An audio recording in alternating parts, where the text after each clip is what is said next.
시편 51편 11절에서 13절 우리 같이 합독하시겠습니다. 11절부터 시작.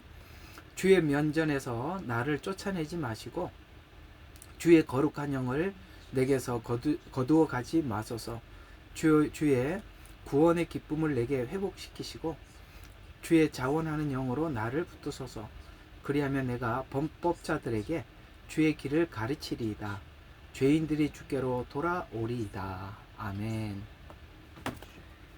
자, 오늘은 여러분들과 함께 다윗의 회개 시를 우리가 함께 나누면서 우리가 하나님 앞에 돌아가는 과정이 어떤 과정을 밟고 또 하나님 앞에 돌아간 자들은 하나님 앞에 무엇을 구하고 또 하나님 앞에 뭘 기도하게 되는지를 여러분들과 함께 나누어 보도록 하겠습니다.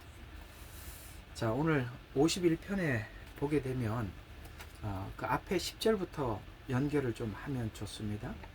하나님이여 내 안에 깨끗한 마음을 창조하시고 내 안에 바른 영을 새롭게 하소서. 그러니까 우리가 제일 큰 은혜가 뭐냐면 하나님이 은혜를 주시기 위해서는 우리가 은혜를 받을 준비를 해야 되거든요. 그 은혜를 받아야 될 준비를 해야 되는 것 중에 뭐냐면 깨끗한 마음이 없다는 걸 알고 그리고 깨끗한 마음이 없기 때문에 거기서부터 우리가 뭔가를 하나님 앞에 우리가 시작을 할 수가 없다는 것이죠. 그래서 여기 깨끗한 마음을 창조해 주시고 내 안에 바른 영을 새롭게 하소서. 창조는 영을 통해서 창조가 시작된다. 이렇게 지금 다윗은 하나님 앞에 기도하고 있는 것인데 오늘 이 다윗이 이렇게 하나님 만나서 하나님께 기도했던 이런 기도 내용이나 제목들이 여러분에게도 큰 은혜가 되었으면 합니다. 자, 오늘 여기 보면은 하나님께 무엇을 기도하느냐면은 내 안에 바른 영을 새롭게 해달라고 하고 11절에는 보면은 영을 내게서 거두지 마옵소서. 자원하는 영을 이렇게 이제 하나님의 영을 계속 구하는 것을 우리가 알 수가 있습니다. 여러분 우리가 이제 구원을 기본적으로 이해할 때 하나님의 영역과 예수님께서 하신 일들 그 다음에 성령님이 하신 일들을 우리가 나누어서 이해할 수가 있거든요. 그러면 하나님이 하신 일이 뭐냐? 율법을 주시고 사람들로 하여금 죄를 깨닫게 하시고 그 죄를 깨달았을 때 그 죄 사함을 받기 위해서 바로 대속자 곧 우리가 볼 때는 메시아시죠. 구원자이신 예수님을 이 땅에 보내주시는 일이죠. 또 보냄을 받은 예수님은 우리의 죄를 십자가에서 대속하는 일이 성자 예수님이 하셔야 될 일이었습니다. 그렇다면 이렇게 성부 하나님께서 세상을 사랑하셔서 이 땅에 아들을 보내주셨고 그 다음에 성자 예수님께서 우리를 위해서 십자가에 피 흘려 우리를 구속하셨지 않습니까? 그 다음 성령 하나님께서 이 땅에 오셔서 성부 하나님께서 하신 일, 성자 예수님께서 하신 일들에 대해서 우리에게 가르쳐 주지 않으면 우리가 죄사함을 받았다는 은혜를 알 수도 없을 뿐만 아니라 죄사함의 은혜를 받았다는 것을 알 수가 없을 뿐만 아니라 우리가 하나님 앞에 새롭게 창조되어야 할 존재라는 것조차도 우리가 알지 못했을 텐데 바로 성령님이 오셔서 우리가 이 모든 것을 알게 되었다라고 성경은 말씀하고 있거든요. 한번 그런 부분에 대한 이해를 우리가 요한복음 16장에 가서 한번 찾아보도록 하겠습니다. 요한복음 16장입니다.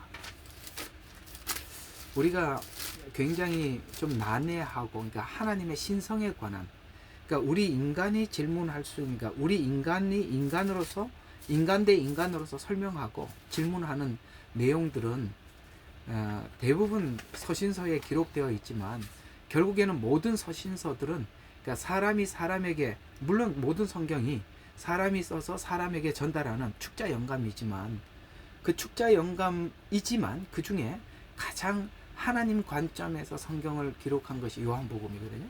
그러니까 보통 다른 서신서들은 사람이 사람에게 질문을 할 수 있는 부분들 또 사람이 사람으로부터 그 질문에 해답을 받을 수 있는 이야기들을 우리가 기본적으로 다른 서신서에서는 캐치할 수가 있지만은, 그러나 근본적으로 가장 중요한 하나님 관점에서 우리가 하나님의 그 일하심, 하나님의 관점에서 우리가 확인할 수 있는 게 요한복음이거든요. 그러니까 요한복음이 굉장히 하나님 관점에서 우리에게 답을 주는 거니까, 우리가 오늘 여기 다윗이 죄를 짓고 결국에는 하나님의 영을 내게 보내주십시오, 떠나지 마십시오, 그다음에 내 안에서 창조해 주십시오, 이렇게 이야기를 하고 있는 이 거룩한 영, 곧 성령님이 어떤 분이신가 16장에 한번 쭉 볼 필요가 있습니다. 자, 7절부터 한번 보면 이 성령님에 관한 말씀을 이렇게 설명을 해 가고 있는 것을 확인할 수가 있는데요. 자, 요한복음 16장 7절. 그러나 내가 진리를 너희에게 말하노니 내가 가는 것이 너희에게 유익하니라. 만일 내가 가지 아니하면 위로자가 너희에게 오지 아니하시리라. 그러나 내가 떠나가면 내가 그분을 너희에게 보낼 것이니라. 7절이 엄청 중요한 거니까 별표 2개를 쳐놓으십시오. 이게 아무것도 아닌 것 같아도요, 엄청나게 중요한 이야기입니다. 자, 어떤 측면에서 너무 중요한 거냐면, 진리를 너희에게 말한다. 이게 굉장히 중요한 진리예요. 그러니까 이 진리라고, 내가 곧 길이요 진리요 생명이라고 말했을 때 그 진리가, 오늘 이 말이 진리랍니다. 근데 이 말이, 이 진리를 너희에게 말한다라고 말씀하신 이 진리가 얼마나 깊고 깊은 진리인지 한번 보시면 이런 이야기가 되거든요. 내가 진리를 너희에게 말하노니 내가 가는 것이 너희 유익하다. 우리가 이제 1차적인 해석은 이렇게 되는 겁니다. 예수님의 사역은 육체를 가지고 있으시기 때문에 누구나 다 만날 수가 없었어요. 근데 성령님은 모두에게 들어가셔서 모든 사람들을 케어할 수가 있죠. 이제 이런 의미는 1차적인 해석에 불과한 겁니다. 근데 그 이제 보통 사람들이 이제 이해하고 있는 게, 성령님이 예수님은 육체를 입으셨고 성령님은 영이기 때문에 모든 사람에게 들어가셔서 사역을 하신다, 이런 정도만 이해를 하고 있지만, 실제 그거는 1차적인 해석이고요. 굉장히 깊고 깊은 이야기가 뭐냐면 이런 이야기입니다. 내가 가지 아니하면 위로자가 오지 아니하리라. 무슨 말이냐? 예수님이 하나님께 갔다는 증거로 성령님이 오셨다는 겁니다. 그러니까 하나님께 갔다라는 것은, 예수님께서 살아생전에 하나님께 뭐라고 기도했죠? 하나님, 나를 죽음에서 건지리에게, 통곡을 하면서 하나님 앞에 기도했다고 했습니다. 그러니까 예수님께서 하나님께 갔다는 것은, 하나님께서 죽으신 예수님을 살리셨고 그분이 우리의 대속, 죄를 대속하는 제물로 받으셨다는 증거가 성령님이 오신 거라는 거예요. 그러니까 성령님이 오신 것은 예수님께서 하나님께 갔다라는 증거라고 성경은 그렇게 말씀하고 있는 것입니다. 그러니까 예수님은 곧 구원을 완성하신 분이다라는 거예요. 이 7절이 쓱 지나갈 이야기가 아니에요. 너무너무 깊은 진리를 담고 있어요. 내가 가지 아니하면 위로자가 내게 오지 아니하시리라. 갔다는 얘기죠. 하나님 우편 보좌에 앉으셨다는 얘기죠. 또 내가 너희를 떠나가면 그분이 너희에게 떠나가면 내가 그분을 너희에게 보내리라. 그러니까 내가 가면 성령님을 예수님이 보내주신다고 했습니다. 그러니까 성령님이, 지금 사도행전에 보니까 성령님이 임하시죠. 베드로가 설교를 하니까 사람들이 예수님을 하나님이 대속자로 보내셨어요. 그런데 베드로가 예수님께서 그리스도라고 외쳤을 때 사람들이 예수님을 구주로 영접하게 됩니다.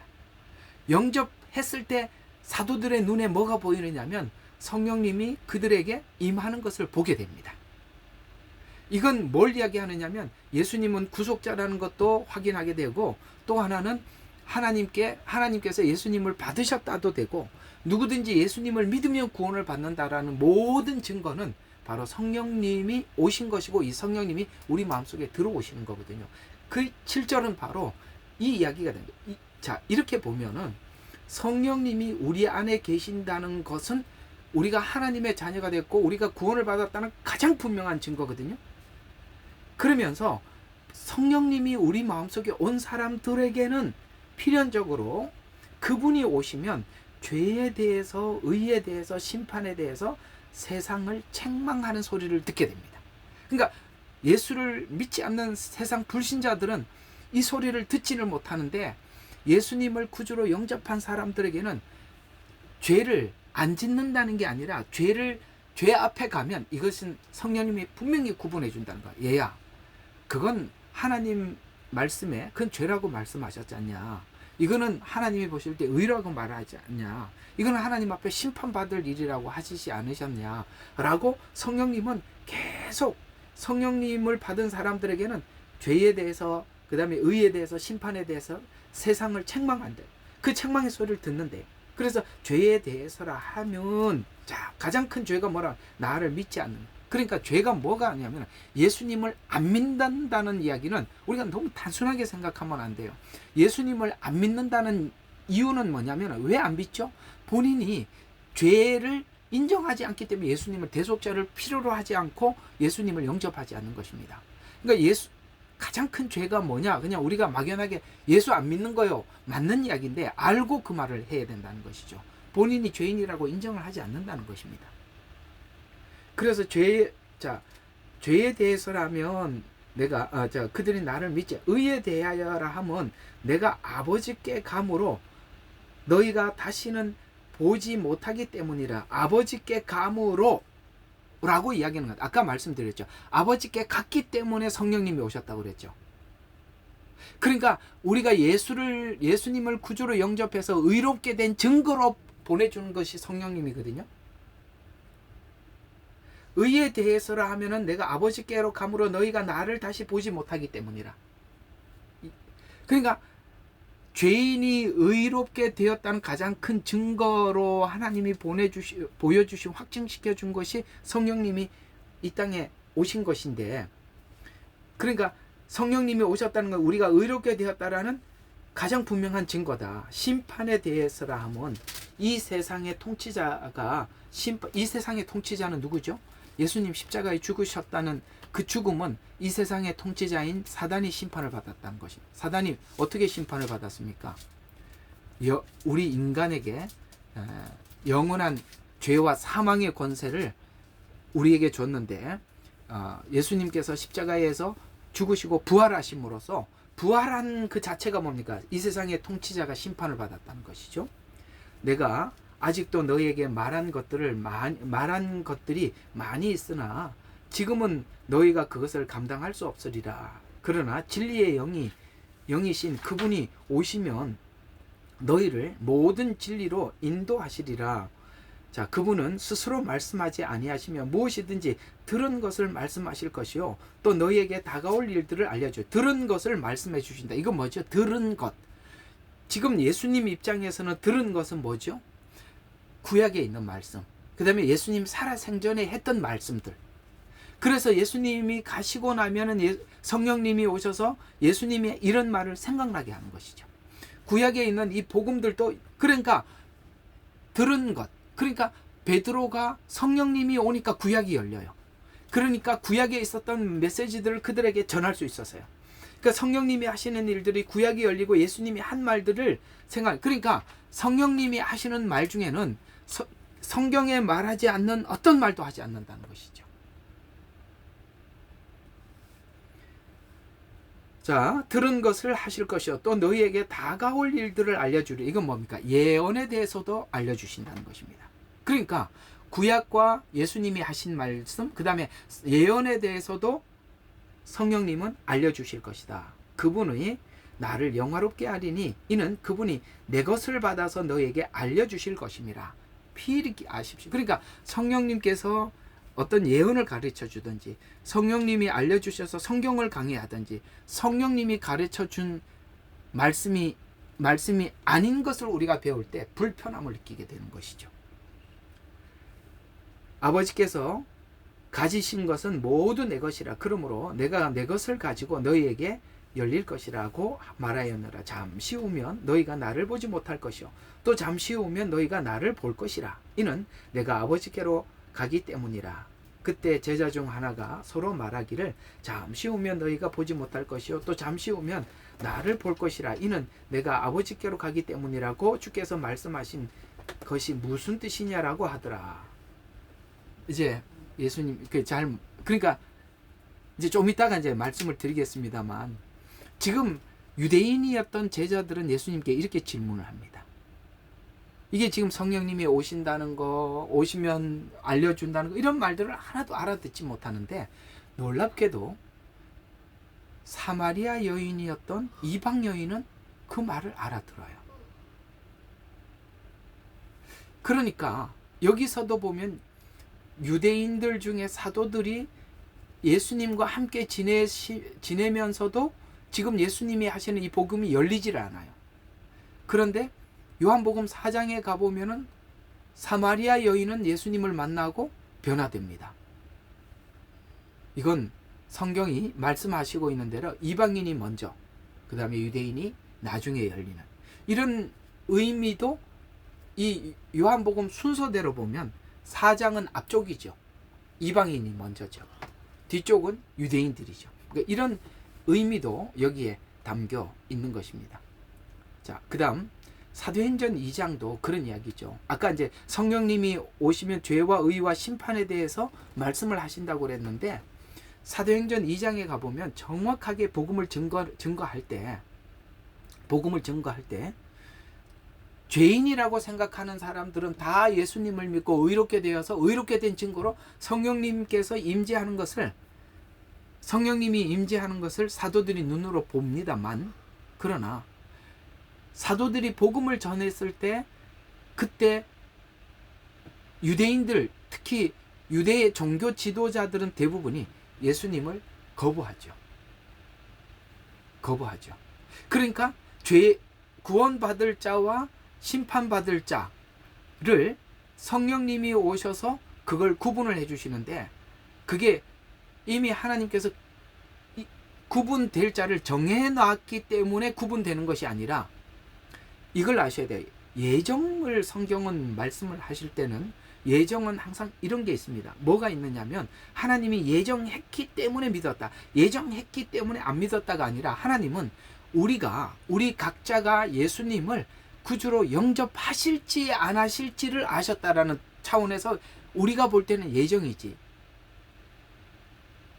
예정을 했기 때문에 믿고 누구는 예정을 안 했기 때문에 안 믿었다라고 하면 하나님 책임이 되는 거죠.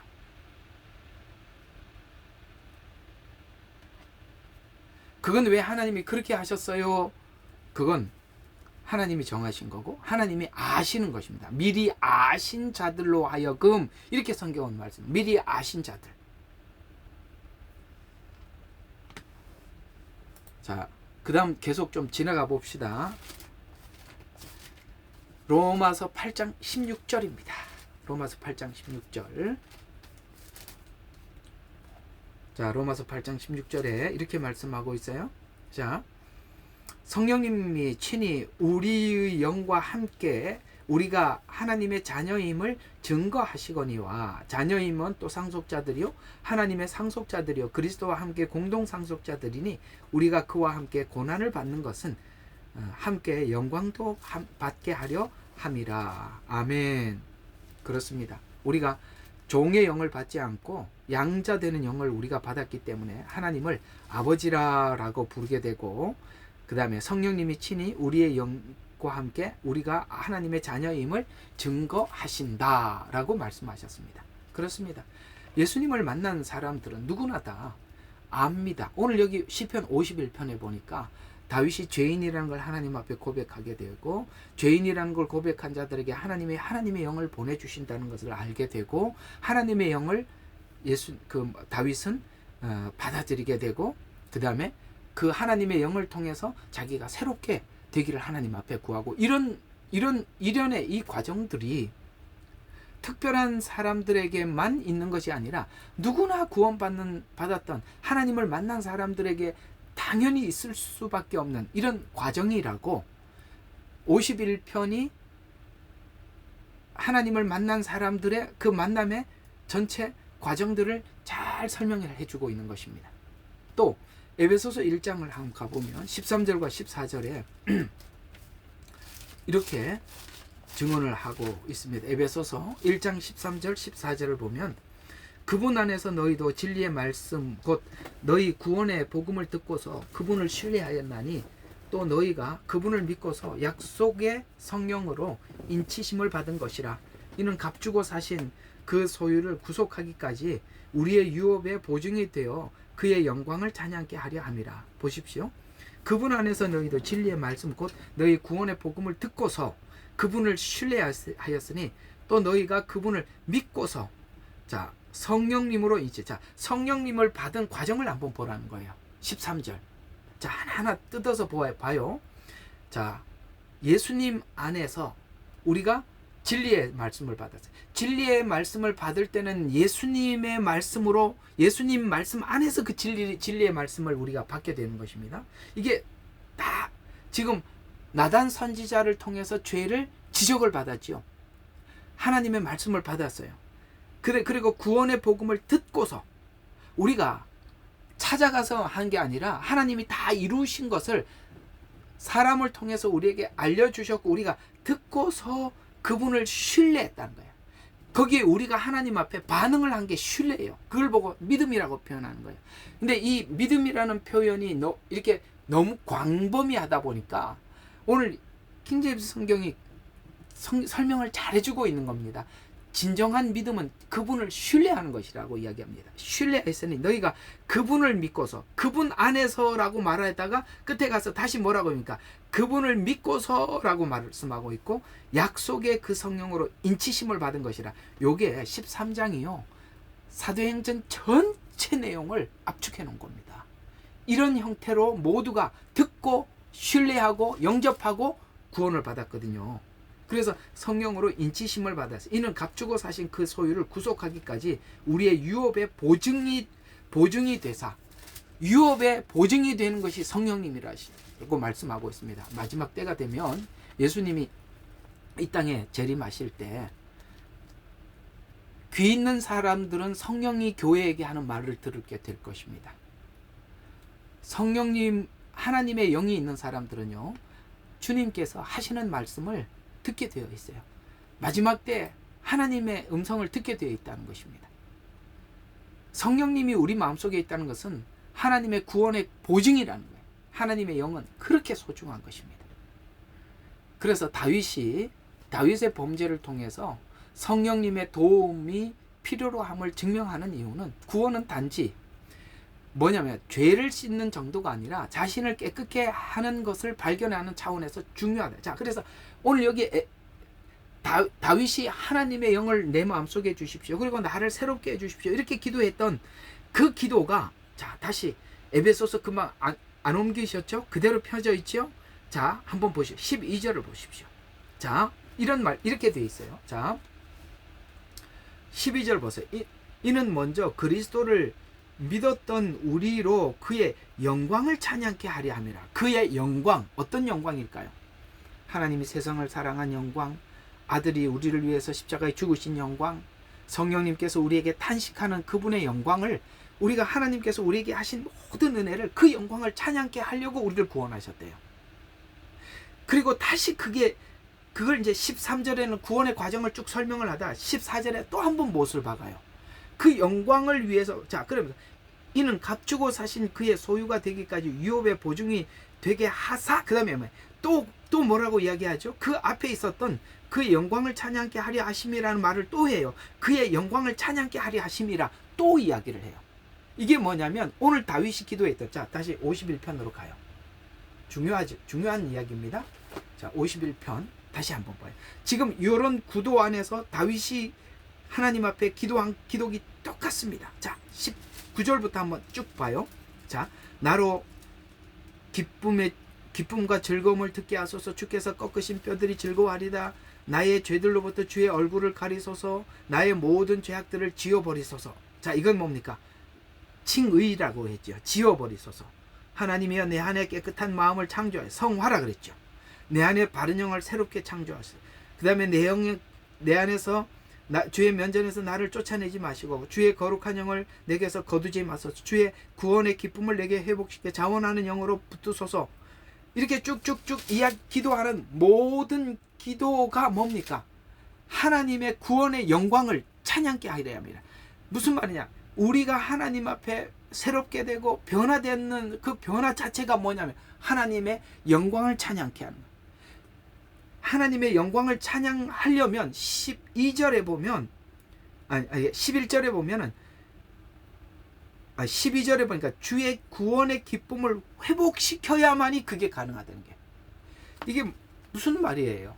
구원의 기쁨을 회복시킨다는 것은 칭의의 기쁨이 뭘 만들어낸다는 겁니까? 성화의 영광을 회복시킨다는 것입니다.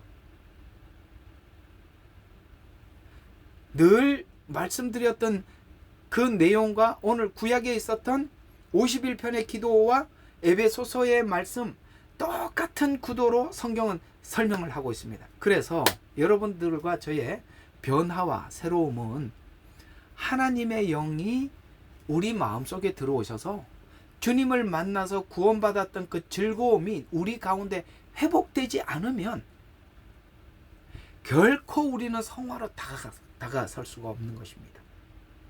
그래서 11절을 한번 계속 보시면 주여 면전에서 나를 쫓아내지 마시고 주의 거룩한 영을 거두지 마옵소서. 쫓아내지 마소서, 영을 거두지 마소서. 이게 무슨 말입니까? 성도에게 이와 같은 기도가 의미하는 것은 완전한 변화를 위해서는 하나님의 영이 내 안에 들어와 있어야 한다는 것을 드디어 다윗은 알게 되었던 것입니다. 지금까지 믿음으로 하나님 앞에 고백을 해왔습니다만 하나님의 아무리 자기가 믿음으로 고백을 하고 아무리 무슨 고백을 해도 죄 앞에서는 자기가 이기지 못했더라. 자기 속에 숨어있던 죄가 드러나는 것에 대해서 깜짝 놀랐던 것이죠. 이런 모든 회복은 하나님의 영이 아니고는 불가능하다. 그만큼 하나님의 영의 역할이 중요한 겁니다. 우리가 아무리 지식으로 말씀을 배워도 그 지식이 하나님의 영 안에서 여러분들에게 감동 감화되지 않으면 우리가 배운 모든 지식들이 의미가 없어져 가는 겁니다. 근데 오늘 여기 자, 여기 보니까 면전에 나를 쫓아내지 마소서, 영을 내게서 거두지 마소서라고 이야기하는 것은 신약과 다른 기도입니다. 신약에서는 하나님의 영이 그들 마음속에 들어와서 떠나지 않는다라고 말씀하고 있는데 구약에서는 왜 이렇게 얘기했느냐? 구약의 성령과 신약의 성령의 역할이 달라서 그래요. 구약의 성령님은 예수님이 하나님 보좌 우편에 올라가셔서 내려오신 그런 성령님이 아니라 하나님의 일을 나타내고 증거하기 위해서 필요에 따라서 사람들에게 감동 감화하는 영이에요. 감동하고 떠나가고 감동하고 떠나가고 이렇게 계속 움직였던 영이니까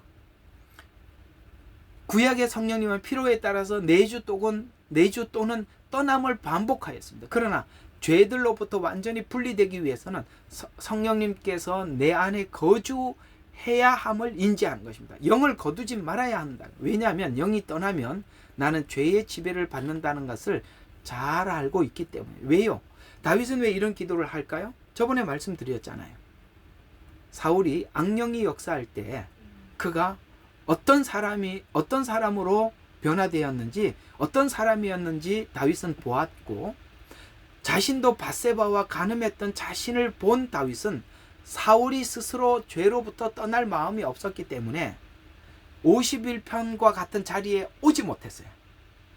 그러나 하나님이 사랑하고 똑같은 죄를 짓더라도 하나님께서 사랑하는 자는 하나님의 영을 보내주셔서 죄를 깨닫게 하고 오늘 다윗과 같이 이렇게 하나님 앞에 나아가는 것입니다. 이것이 성경에 보면 누구와 누구의 차이느냐? 누구와 누구의 차이죠? 그렇습니다. 가룟 유다와 베드로의 차이입니다. 가룟 유다는 죄를 짓고 자기가 죄에 대해서 스스로 뉘우쳐, 성경은 그렇게 얘기했어요. 스스로 뉘우쳐 그 죄에 대해서 자기 안에서 뉘우치는 것에 불과하죠. 그걸로 끝이 났습니다. 스스로 뉘우치는 걸로 끝이 났죠. 그러나 베드로는 예수님을 저주하고 부인하고 어떻게 됩니까? 하나님 앞에 회개의 자리로 나가는 것입니다. 성령님이 우리 마음속에 있기 때문에 얼마나 감사한지 몰라요. 우리 마음속에 성령님이 계시기 때문에 죄와 의와 심판에 대해서 우리에게 늘 말씀해 주시고 거기에 대해서 늘 우리에게 부담을 가지고 산다는 그 자체가 축복이라는 거예요. 그게 뭐가 축복이냐? 이게 복이라는 것이죠. 성령님께서 내 안에 들어오셔야 내 안에 새로운 변화가 시작됨을 알고 성령님을 약속해 주십니다. 그래서 예수님께서 우리에게 성령님을 약속해 주셨던 거거든요. 14장으로 한번 가봅시다. 15절에서 17절. 요한복음 14장 15절에서 17절입니다. 자, 요한복음 14장 15에서 17절. 너희가 나를 사랑하면 내 계명을 지키라. 또 내가 아버지께 기도하겠고 그분께서 또 다른 위로자는 성령님을 이야기합니다. 너희에게 주시리니 그가 너희와 함께 영원히 거하시리라. 진리의 영인 그를 세상이 영접할 수 없대요. 세상 사람들은 진리의 영인 성령님을 영접할 수 없어요. 이는 세상이 그를 보지도 못하며 또 알지도 못하기 때문이라. 그러나 너희는 그를 아나니 이는 그가 너희와 함께 거한대요. 아까 다윗이 떠나지 말라고 그랬잖아요. 거하시며, 다윗도 성경을 보면 이 날을 미리 보고 하나님 앞에 구했다는 거예요. 그때는 내주하는 성령이 없었으니까. 17자 영원히 거하시리라. 진리의 영이 그는 세상을 영접할 수 없으나 이는 세상이 그를 보지도 못하며 그를 알지도 못하였기 때문이라. 그러나 너희는 그를 아나니 이는 그가 너희와 함께 거하며 너희 안에 계실 것임이라. 그래서 계속 이제 보면 23절에 또 이렇게 말씀하고 있습니다. 예수께서 대답하여 그에게 말씀하시기를 나를 사랑하는 사람은 내 말을 지키리니 그러면 나의 아버지께서도 그를 사랑하실 것이며 또 우리도 그에게 와서 우리의 거처를 그와 함께 정하리라. 아멘. 아까 15절에 말씀하셨죠. 너희가 나를 사랑하면 내 계명을 지키리라. 금방 23절에는 뭐라고 말씀하고 있습니까? 나를 사랑하는 사람은 내 말을 지키리니 그러면 나의 아버지께서 그를 사랑하실 것이며 또 우리도 그에게 와서 우리의 거처 그와 함께 정하리라. 그렇습니다. 성령님이 어떤 역할을 하는지 아시겠죠? 성경을 열어 보여주시고 주님을 알게 해주시고 주님을 사랑하게 하고 그 사랑하는 마음이 뭐를 한다고요? 계명을 지키게 한다. 자, 우리 다시 51편으로 가봐요. 똑같은 이야기들이 51편으로 가봐요. 똑같은 이야기입니다.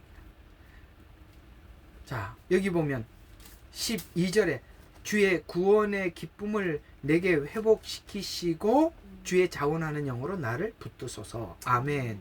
구원의 기쁨을 내게 회복시켜 주십시오. 성령님이 오시면 예수님의 구속사역이 우리 같은 악한 죄인을 위해서 어떻게 행하셨는지 알게 되고 그걸 아는 그 자체가 우리에게 믿음이 되고 그것이 바로 우리 안에 새로운 마음을 창조하게 하고 새롭게 우리가 하나님 앞에 살아가게 만든다. 이렇게 말씀하고 있는 것이죠. 참 성경 똑같은 이야기죠. 자, 12절. 주의 얼굴을 구하여 새로운 창조를 열고 변화를 경험한 자들의 고백은 자, 12절에 보면 뭘 하나님 앞에 고백합니까? 구원의 기쁨을 회복시켜 주십시오. 자원하는 영을 주십시오. 이게 무슨 말입니까? 성령을 받은 자들에게 나타나는 자연스러운 신앙 고백으로 죄사함과 성화의 능력인 성령님의 권능을 전파하기 위해서 이제 13절에 보니까 타인을 향해 갈 수밖에 없다는 뜻으로 성령님께서 내 안에 들어와 새로운 변화를 경험하는 자들은 삶에서 자연스럽게 나타나게 되고 삶에서 증거하는 삶으로 자연스럽게 나타날 수밖에 없다라고 하나님 나와 같은 사람들에게 찾아가서 이 복음을 전할 수 있도록 나를 보내주십시오. 그러니까 이해가 가죠. 이게요, 주님을 만난 사람들에게 나타나는 증상 중에 하나가 뭐냐면 누구를 보면 자연스럽게 예수님을 전하고픈 마음. 입술로도 전하든지 삶으로도 전하든지 어떻게 하든지 다른 믿지 않는 어떤 사람들에게 이 복음을 전하고 싶어하는 이 간절한 마음이 자연스럽게 나온다. 그래서 오늘 13절에도 계속 보면, 자, 그리하면 내가 범법자들에게 주의 길을 가르치리이다. 죄인들이 주께로 돌아오리이다 라고 말씀하고 있는데, 그렇습니다. 예수님을 만났던 모든 사도들에게 나타났던 자연스러움이 뭐였습니까? 바로 이 복음을 들고 나가는 일이죠. 사도행전 1장 8절에 보면 오직 성령께서 너희에게 임하시면 너희가 권능을 받고 예루살렘과 온 유대와 사마리아와 땅끝까지 이르러 내 증인이 되리라. 자, 증인이 되라라는 명령이 아니라 되리라는 자동사. 무슨 말입니까? 그렇게 할 수밖에 없더라는 것이죠. 오늘 여기 다윗이 당연히 그렇게 이야기를 하고 있지 않습니까? 13절에 보니까 범법자들에게 그들을 가르치리니 죄인들이 주께로 돌아오리이다. 당연한 겁니다. 예수님을 만난 사마리아 여인이 복음 전파를 하죠. 요한복음 4장 28절부터 30절, 우리가 또 요한복음으로 다시 가봅니다. 오늘 요한복음과 두 군데를 왔다 갔다 보도록 하겠습니다. 요한복음 4장 28절에서 30절 보면 이렇게 말씀하고 있습니다. 자, 예수님을 만난 이후에 이 여인에게 나타났던 반응이 28절에, 그러자 그 여인이 물동이를 버려두고 성읍으로 들어가서 여인들에게 말하기를 와서 내가 행한 모든 일들을 나에게 말한 그 사람을 보라. 그분이 그리스도가 아닌가라고 하니 그때 사람들이 성읍에서 나와 주께로 오더라. 뭐예요? 주님을 만난 사람들에게 자연스럽게 나오는 반응. 복음을 들고 난 여러분들이 전도를 하고 전도지를 나누어 주고, 여러분 가족 중에 아직도 믿지 않는 분이 계시면 그를 위해서 기도하고 여러분들의 삶을 통해서 증언하려고 하고, 이런 것들이 이상한 일이 아니라 주님을 만난 사람들에게 나타날 수밖에 없는 자연스러운 현상이더라 라고 오늘 다윗도 그러잖아. 나와 같은 사람들에게 보내주십시오 라고 이야기하듯이 말이죠. 그래서 여자가 물동이를 버려두고 동네에 들어가 사람들에게 와서 내 한 일을 보라. 이는 그리스도가 아니냐. 이에 그들이 동네에서 나와 그분께 오더라. 그분께 오더라 라고 말씀하고 있습니다. 이 말씀을 이렇게 정리를 하고 있습니다. 고린도후서 5장 18절과 20절에 보면 모든 것이 하나님께로부터 났으며, 그렇습니다. 이게 무슨 뜻입니까? 우리 구원도 회복도 모든 것이 하나님께로부터 났대요. 모든 것이 하나님께로부터 났으며 그분께서 예수 그리스도를 통하여 우리를 자신과 화목해 하시고 또 그분께서 화목하게 하는 직분을 주셨으니, 그걸 우리가 누구나 느끼죠. 이 복음은 화목하게 하는 직분을 주셨으니, 그런즉 하나님께서 우리를 통하여 간청하는 것 같이 우리가 그리스도를 대신하여 너희에게 간청하노니 너희는 하나님과 화목하라. 이렇게 말씀. 화목하는 직책을 우리에게 주셨다. 왜요? 아직도 저 믿지 않는 사람들은 하나님과 화목하지 못해. 하나님께서 그들에게 진노의 자녀로 남아있어요. 하나님 앞에는 두 종류의 자녀가 있대요. 하나는 상속받을 자녀가 있고 하나는 진노의 자녀가 있대요. 본질상 진노의 자녀들. 본질상 진노의, 가만히 놔두면 하나님의 진노가 임할 수밖에 없는 세상 사람들은 다 그냥 본질상 진노의 자녀라. 이렇게 말씀을 하고 있는 것입니다.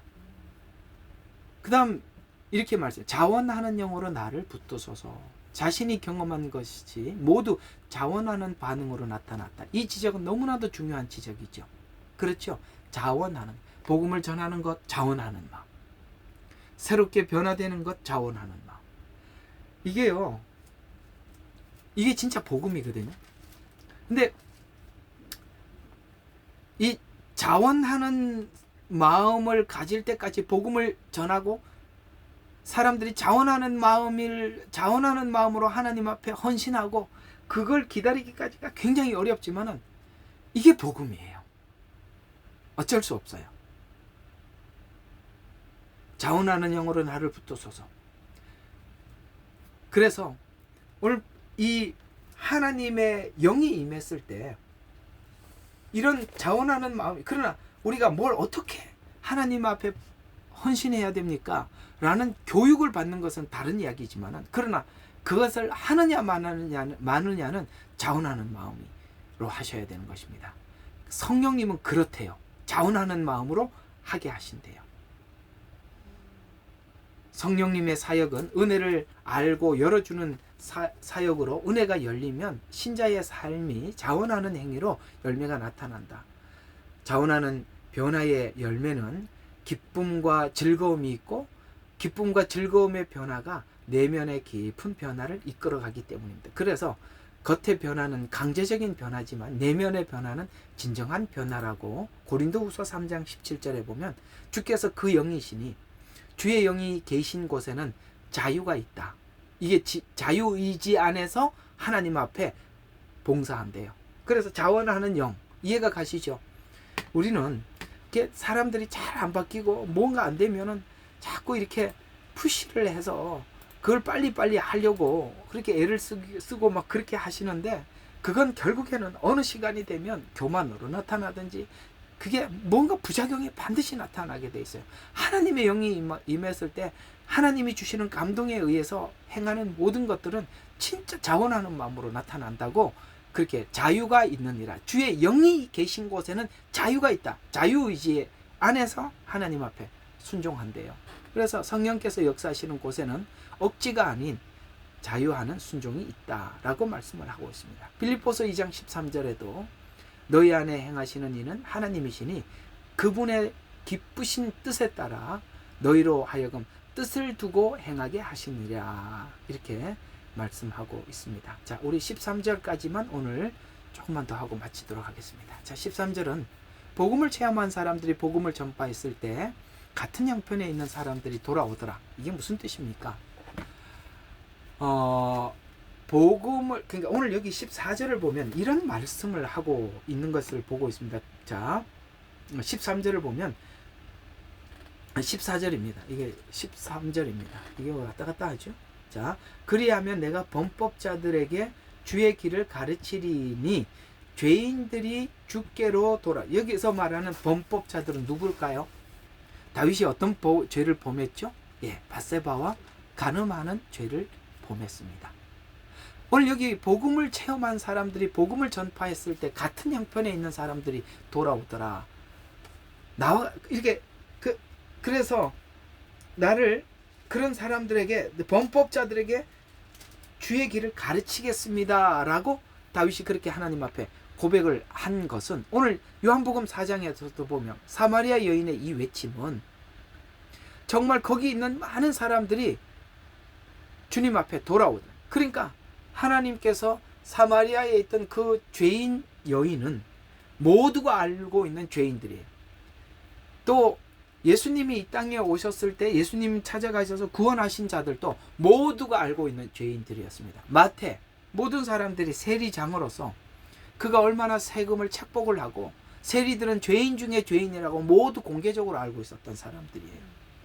오늘 이 사마리아 여인도 모두가 남편 다섯이라는 걸 동네 사람들이 다 알고 있었어요. 왜 그런 자들을 하나님께서 미리 준비해 두셨을까요? 그 죄인을 통해서 하나님 앞에 돌아오게. 오늘 다윗이 하나님 앞에 돌아옵니다. 다윗이 돌아옴으로 인해서 이스라엘은 엄청난 회복을 얻게 됩니다. 이런 것처럼 여러분들이 어떤 죄에서 하나님 앞에 오랜 시간 신음하고 주님을 만나서 감격하고, 그 감격한 것이 여러분들의 복음이 되어서 여러분들이 누군가에게 전하는 이 복음들은 정말 값진 것들입니다. 하나님께서 그렇게 하나님께서 일하시죠. 얘가 오늘 요한복음 4장에 있는 사마리아 여인이지만 바울을 한 예로 우리가 보게 되면, 바울의 전한 복음은 유대인들로서 유대인들을 구원하려고 유대인들에게는 율법과 예언을 중심으로 안디옥 회당에서 전파하죠.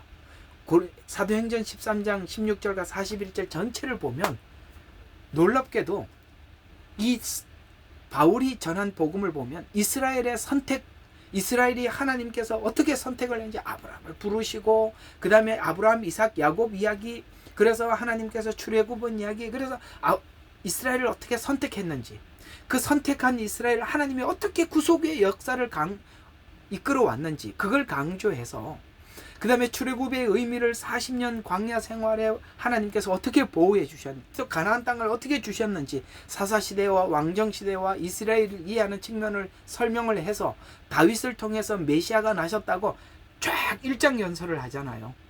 그 일장연설을 아무나 할 수 있는 게 아니라 누가? 바울이.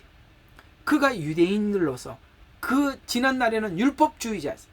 율법주의자라는 관점 안에서 하나님의 이스라엘의 선택, 아브라함의 선택, 이삭, 야곱 이렇게 이해를 했지만 예수님을 알고 난 이후에 왜 이스라엘을 온 천하 만민들, 왜 아브라함에게 너를 통해서 천하 만민이 복을 받는다는 그 말이 눈에 열리기 시작한 것이죠. 왜 바울이 그 말을 그렇게 처음부터 선택부터 시작해서 이스라엘의 그 전 역사와 이방인에게 나를 보냈는지를 이해하게 되었을까요? 바로 그는 이스라엘인이었고 바리새인 중에 바리새인이었기 때문에 율법과 은혜를 정확하게 나누어 사람들에게 설교할 수 있었던 것처럼, 오늘 다윗이 지난날 믿음이 있는 믿음의 위인처럼 살아왔지만 그 속에 숨어있던 죄가 드러나서 하나님 앞에 용서를 받은 큰 은혜가 지금 믿음이 자기 스스로 높다고 뛰어다니는 그 사람들에게 나를 보내서 아직 그 속에 남아있는 죄의 덩어리들을 어떻게 해결하고 처리해야 하는지를 내가 그들에게 증언하도록 나를 보내주십시오 라는 마음이 저절로, 그래서 많은 사람들이, 하나님의 종들이 목회를 한다든가 선교사가 된다든가 아니면 성도들이 옆에 있는 많은 사람들에게 이웃에게 가서 복음을 전하고, 혹은 선교사들이 수고하는 선교사들에게 선교비를 보내고 그들을 위해서 기도한, 직접 가서 선교하거나 복음을 전하지는 못해도 남아서 이곳에서 간접 선교를 하고 교회를 섬기는 모든 일들은 바로 우리에게 이 복음의 소중함을 우리가 알기 때문에, 오늘 여기 보니까 침례 요한, 다윗의 후손인 증거하고 침례 요한을 증거하고 그 다음에 하나님의 살리심을 증명하는 시편, 이사야 성경을 예로 들어서 설명해 주듯이 이 내용을 인용해서 율법으로 의롭게 될 수 없지만 믿음으로 의롭게 됨을 증거해서 바울이 이렇게 증거할 수 있었던 것은 자신이 유대인이었고 그 다음에 바리새인 중에 바리새인처럼 율법에 정통했기 때문에, 그래서 유대인에게 증거할 수 있었고 이방인들도 구약과 신약 내용을 이해하게 되었습니다. 따라서 설교자는 체험과 지식이 과거에 부인했을지라도 주님 앞에 돌아오면 긍정적인 말씀으로 변화돼요. 그래서 목회를 해보면 하나님께서 체험하지 않는 것은 전할 때는 자신이 없는데 하나님께서 그 체험한 부분들을 중심으로 해서 전하게 하셔서 하나님의 말씀을 전하는 사람들은 고달픈 인생을 살 수밖에 없는 거예요. 왜? 각양각색의 수많은 사람들에게 그들의 심정을 이해하고 복음을 전해야 하기 때문에, 크든 작든 오늘 하나님께서 그런 경험이 바울이 그 깊고 깊은 서신을 우리에게 남길 수 있게 하시듯이 여러분이 살아가는 인생은 여러분 하나만을 위해서가 아니라 하나님이 또 다른 계획을 가지고 있어서 여러분들은 남들이 가보지 못한 길을 가보게 되고 경험하지 못하는 경험들을 하게 되는 것입니다. 그리고 우리는 우리 속에 있는 엄청난 죄들을 확인하고 다윗처럼 깜짝 놀라게 되는 것입니다. 이것이 하나님의 일하시는 방식이라 라고 오늘 시편 51편에 다윗이 시편 51편을 남겨서 우리 모두가 은혜 받도록 하신 것입니다. 오늘 와이파이가 끊어질까 많이 걱정을 했는데 하나님께서 은혜를 주셔서 마지막까지 그래도 잘 맞춰진 것 같습니다. 자, 내일은 우리 그 김원기 집사님하고 목요 예배에 오셔서 블록체인에 대해서 한번 들으시고 또 질문도 하시고 여러분들과 좀 나누시기 바라고, 금요일 날은 목장 모임, 토요일 성경 공부 그대로 이어서 있습니다. 기도하고 마치도록 하겠습니다. 좋으신 아버지 하나님 감사합니다. 오늘 시편 51편 다윗의 이 기도를 우리가 살펴보면서 아버지 하나님, 우리 주님을 만났던 모든 사람들이 바로 이런 과정 안에서 아버지 하나님 주님을 만나고 하나님의 영을 아버지 하나님 맞이하게 됨을 우리가 배웠습니다. 그렇습니다. 참 감사합니다. 우리에게 축복이 무엇이냐라고 물었을 때 우리 손에 쥐켜지는 우리 손에 쥐어지는 어떤 것이 아니라 하나님의 영을 우리가 받았다는 것이고 아버지 하나님 나라의 상속자가 되었다는 것입니다. 이거보다 더 귀한 은혜가 또 어디 있겠습니까? 우리가 가장 귀하고 가치 있는 이것 붙잡고 하나님 앞에 살아갈 수 있는 귀한 성도들이 되게 하옵소서. 우리를 구원하신 예수 그리스도 이름으로 기도드렸습니다. 아멘. 예.